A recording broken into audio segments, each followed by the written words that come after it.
Қайырлы күн, құрметті ауыл тұрғындары және әріптестер.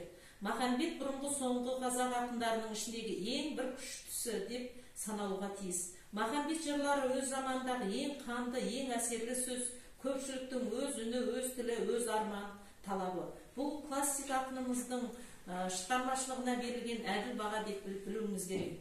Жауынгерлік рухтағы өршіл жырлардың інжу маржанын ұрпағына мұра еткен. Махамбет ерлік пен намыстың ақыны, Қазтуған, Достанбет, Шалкиіз, Ақтанберді жыраулардың жалғасы. Махамбет сан ғасырлар бойы тәуелсіздікке ұмтылған бабалар рухының нақты көрінісі. Қазақ халқы талай қиын кезеңді талай басынан кешірді.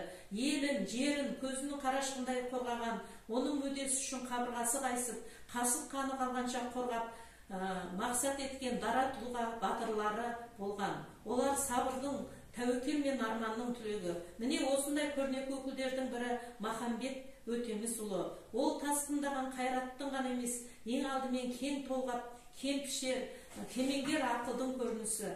Махамбет нарын өлкесінде өмір сүріп, қара қазан, сары бала қамы үшін ашық қимылға шыққан халықты соңына ерте білген. Ол ерлікті, өрлікті өзі ғана жасамай, бүкіл ерлікті ту етті, оны кейінгі ұрпаққа өлмес мұра етіп қалдырды.